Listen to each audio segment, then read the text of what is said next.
So recently I did a video on this little thing, and that's not the only mortar, third-party mortar in my collection, so I figured I'd take a look at this today.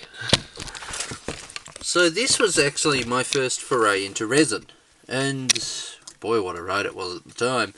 Wouldn't be surprised if the paint isn't properly sealed on there, still.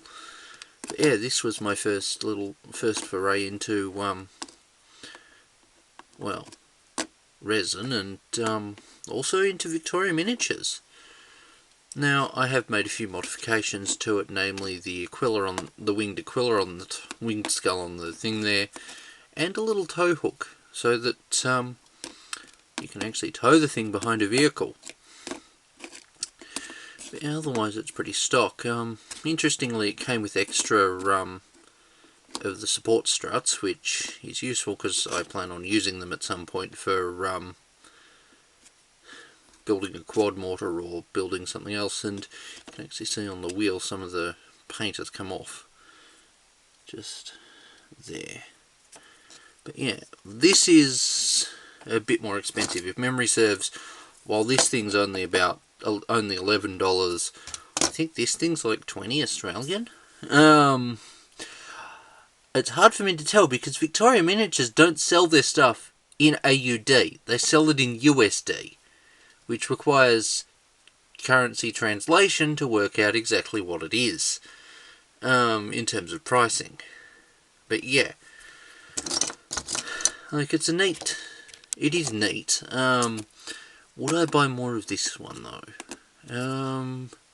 In all honesty, given my budget, probably not. It is a nice kit though, so I may well get more of the wheels. Just because if memory serves, you can actually buy the wheels separately. Now here's how it scales in terms of the infantry from their BFG set. So it's not exactly small. Pardon me, I'm trying to get fluff off a model. In the process of cleaning things up. But yeah, we have the artillery crew here from the BFG for scale. I'll have to find that model now. Here's how it is next to Acadian. Here's how it is next to a Hectarian, or converted cultist. Here's how it is next to a Gene Stealer cult Biophagus.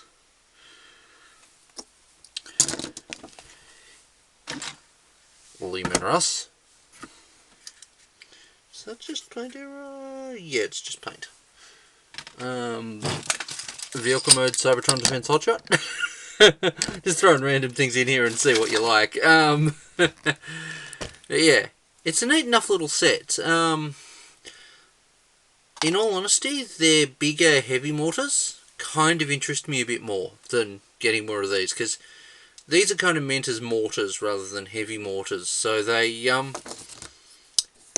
seem a bit expensive to me. Now at the same time, they are a nice kit, but like, look at the difference in terms of scale between it and the MDF version that came out more recently. Like, when I say this was my first foray into resin, I got this back in like 2014.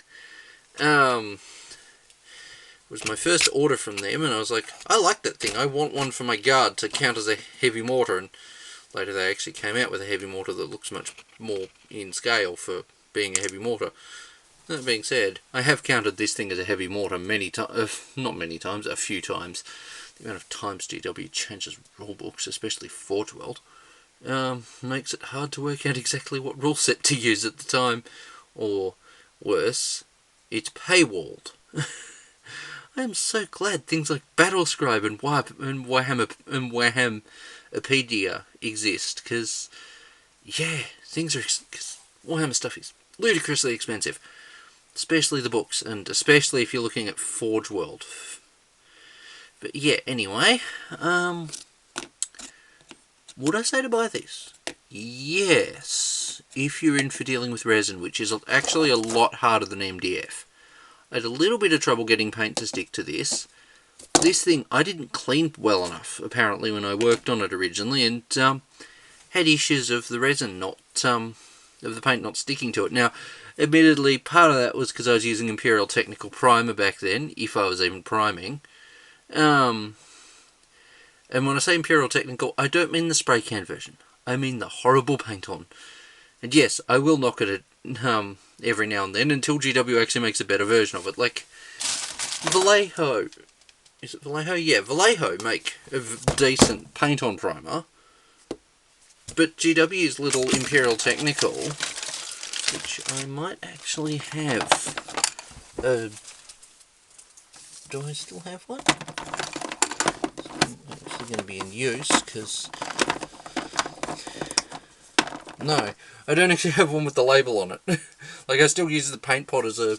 I use the paint pot as a painting handle. Yes, you can use used paint pots as painting handles, and it's honestly economical to do so. That, or use... what did I do with it? That, or you use spice jars, like the glass jars that you get condiments in. That works too. Anyway, that's kind of my thoughts on this thing. It's a neat little thing, but I want to get the bigger one. Also, in terms of... Here's how it scales in front of TF Legacy Bulkhead. You can guess what the previous video was. Well, actually no, that's a complete lie. The video for Bulkhead will be out long before this. Oops, wrong thing stayed in frame. But yeah, let's just put the crew around it, because I kind of like having the crew with it.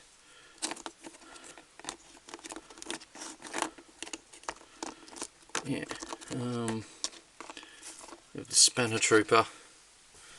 Who got knocked to the floor? Ah, it was the orders person.